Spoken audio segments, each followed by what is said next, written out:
If the WFA and GARM are allowed to continue, if these massive companies can collude without consequences, the results will be devastating. If this cartel continues to target conservative outlets, content creators with different voices and viewpoints, and any person that does not recite the so-called mainstream media talking points, there'll be real problems. They will deprive these good journalists and content creators of the funding they need to succeed. They will use their cartel to eliminate competition based on internal biases of these massive companies, and they will deprive Americans of the content that they actually want to consume. With that, I would yield to the ranking member for an opening statement. Mr. Chairman, this hearing has nothing to do with antitrust laws, since the majority's allegations wither under even the most basic antitrust analysis. This is instead another dangerous effort by the majority to bully companies into promoting and supporting far-right extremist views, views that brands understandably do not want to be associated with. In this case, the majority seeks to undermine companies' First Amendment rights and to make it harder for them to avoid monetizing online and offline harm through advertising. This includes harm like the creation and distribution of exploitative images and videos of children, the promotion of terrorism and funding of terrorist organizations, the promotion and distribution of foreign propaganda materials, and the promotion and distribution of racist, hateful, and discriminatory content. Under the majority's theory of supposed antitrust harm, advertisers who do not want their expensive ad campaigns placed next to hate speech, pirated copyrighted material, foreign propaganda, and other harmful content are, quote, colluding to demonetize so-called conservative content. Under the majority's theory, the only way to cure this alleged harm would be for advertisers to be forced to run ads on platforms like Twitter, now known as X, Truth Social, Breitbart, and the Daily Wire, even though those sites are rife with adult content, hate speech, false information, misinformation, and racist and violent propaganda. Further undermining this claim of harm, the so-called victims of this made-up scheme are well supported by ad revenue, subscriber revenue, and sales revenue. Take the Daily Wire, the media outlet run by Republican witness Ben Shapiro. Its website generated $220 million last year. His show is the 13th most popular podcast in the first quarter of 2024.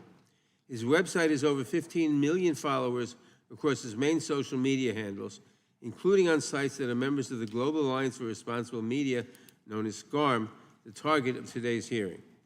And the Daily Wire, quote, received more likes, shares, and comments on Facebook, unquote, which we should note is a member of GARM, than any other news publisher by a wide margin in 2021.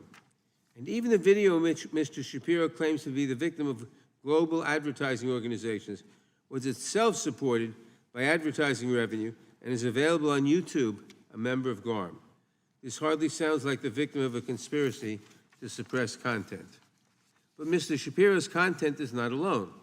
Many so-called conservative brands have made notable gains in corporate reputation among consumers, and several brands that call themselves anti-woke have entered the market to cater to customers who wish to vote with their wallet. Advertisers have the right to target their ads to the platforms, websites, and venues they choose. By forcing advertisers to run ads on websites that they deem to contain harmful information and content, the majority would be undermining those companies' right to free speech under the First Amendment. It's also an essential tenet of a free market that companies are not forced to do business with anyone. And indeed, a competitive online environment is necessary for advertisers to easily choose where and how their ads are rolled out.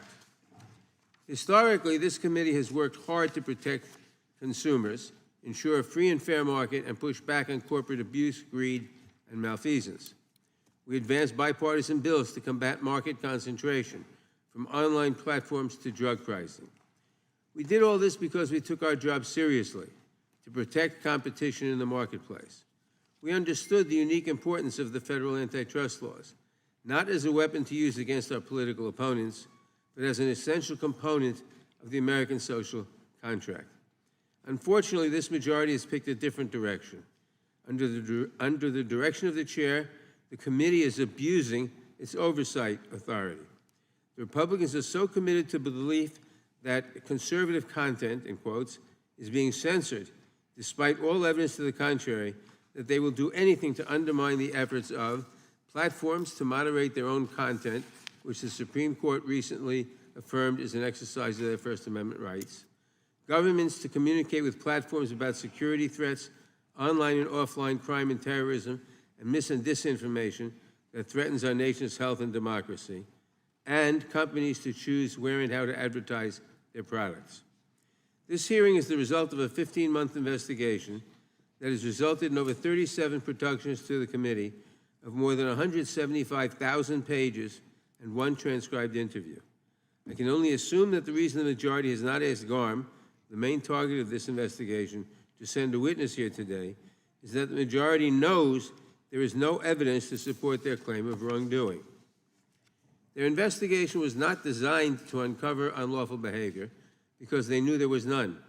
Instead, it was designed to chill companies' exercise of their First Amendment rights.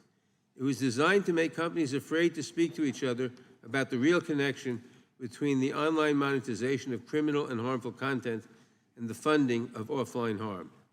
Make no mistake, the companies represented here today and the others that are part of GARM want, first and foremost, for customers to see their ads where and when they expect them and to make purchases based on those ads. But secondly and importantly, they do not want their expensive ad campaigns to fund people, one, who pirate content, two, who promote and execute terrorist acts, three, who make and distribute harmful and exploitive images of children, and four, others who use the internet to distribute and fund crime.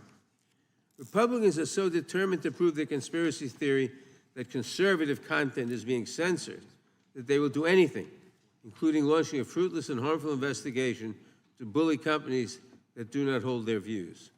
I hope that we will get back to doing the serious work of the American people very soon and not continue to waste taxpayer dollars on fishing expeditions designed to help hate and criminal activity spread on and offline. I thank the witnesses for appearing today, and I yield back the balance of my time.